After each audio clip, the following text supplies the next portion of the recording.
Assalamualaikum warahmatullahi wabarakatuh. Di video kali ini saya akan menampilkan hasil review jurnal internasional yang saya review. Langsung saja untuk biodata jurnal. Judul jurnal Impact of Corporate Governance on Firm Financial Performance in Islamic Financial Institution. Publisher International Letters of Social and Humanities Science. Tahun terbit 2015, volume dan halaman 51, halaman 106 sampai 110. ISSN 23002697. Penulis Najib Haidar, Nabila Khan, dan Nadim Iqbal.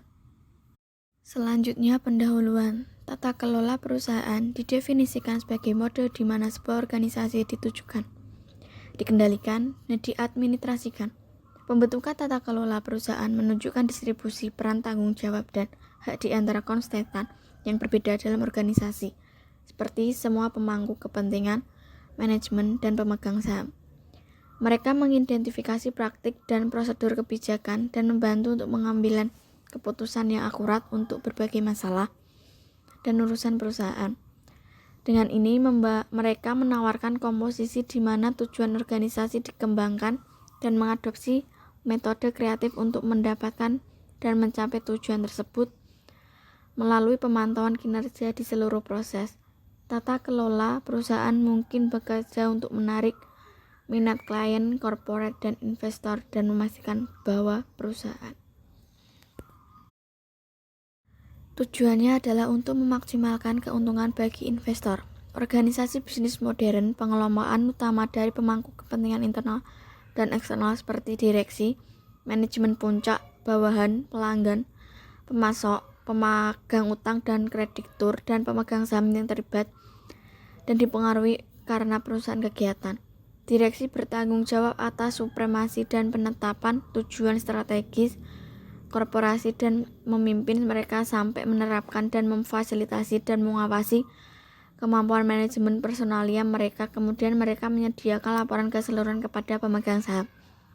Sebagai tata kelola perusahaan daerah dalam sistem manajerial memiliki kesimpulan mendalam untuk perdagangan dan pembentukan modal, serta meningkatkan lapangan kerja peluang. Mekanisme tata kelola perusahaan stabil sangat penting untuk meningkatkan nilai perusahaan baik dalam lembaga keuangan dan yang sedang berkembang maupun yang sudah maju. Stabilitas keuangan dan nilai bagi perusahaan bervariasi dengan alasan pembentukan tata kelola perusahaan yang berbeda dalam bangkit dan mapan lembaga keuangan. Wajib untuk memantau efisiensi operasional perusahaan untuk memaksimalkan kinerja yang dapat dicapai dengan mengadakan rapat direksi secara berkala. Keuangan Islam didefinisikan sebagai mekanisme berdasarkan pedoman dan aturan agama di atas hukum Islam yang disebut syariat.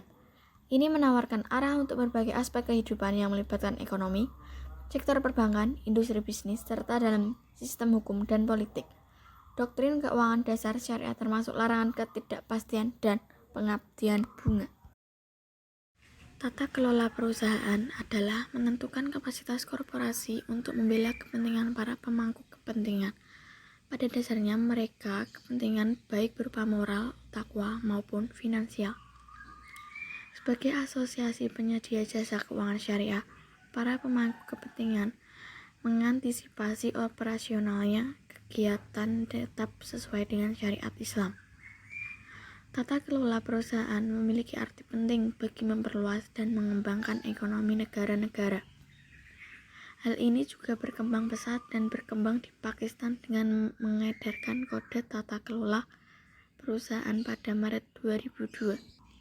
Inefisiensi sektor perbankan muncul banyak masalah dan masalah keuangan dan menyebabkan pertumbuhan ekonomi kecil.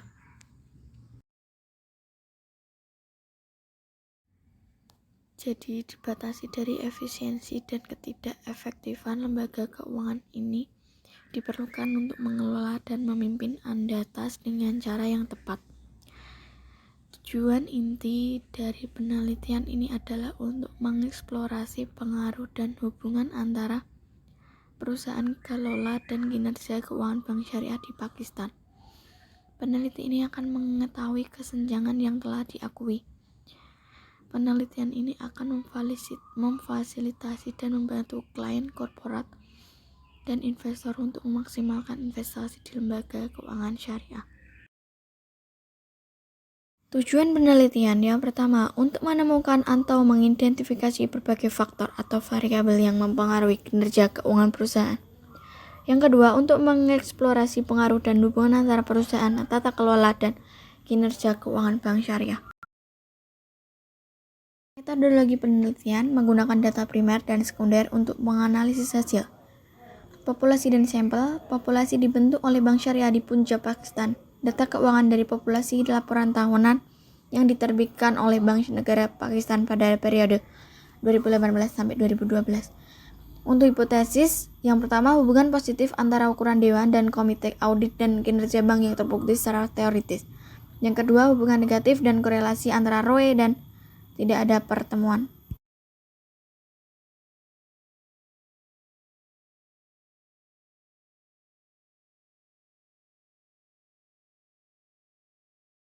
Pembahasan dan kesimpulan. Peran utama dari penelitian ini adalah untuk mengetahui hubungan variabel tata kelola dan perusahaan kinerja keuangan. Di negara berkembang seperti Pakistan, studi menyimpulkan bahwa peningkatan ukuran papan terbaik untuk kinerja. Papan besar bermanfaat untuk mempertahankan dan melindungi hak-hak pemegang saham yang ada di minoritas. Jadi penelitian ini mengidealkan teori research dependent. Ini teori menekankan pada papan besar yang mendorong dan menghargai akuntabilitas, transparansi untuk memaksimalkan kinerja perusahaan, tetapi sulit untuk mengelola ukuran dewan yang besar di perusahaan karena bertambah biaya yang berbeda dan menjadi alasan penundaan dalam pelaksanaan keputusan penting. Jadi kita menemukan bahwa bagaimana berbagai variabel dan ukuran tata kelola perusahaan berdampak positif pada kinerja lembaga keuangan syariah. Kinerja dan profitabilitas diukur dengan ROE dan ROA dan EPS. Jadi bank harus mengejar praktik tata kelola perusahaan terbaik untuk mencapai profitabilitas. Kelebihan jurnal. Jurnal ini memiliki kelebihan pada hasilnya pada diberikan gambaran seperti tabel membuat pembaca lebih mudah dan memahami hasil dari penelitian jurnal. Kekurangan pada metode ini, peneliti tidak hanya mengambil dengan respon para responden, tapi juga pada analisis data. Namun peneliti tidak menjelaskan bagaimana analisis data yang dilakukan. Mungkin itu saja yang bisa saya sampaikan. Kurang lebihnya saya mohon maaf. Sekian. Wassalamualaikum warahmatullahi wabarakatuh.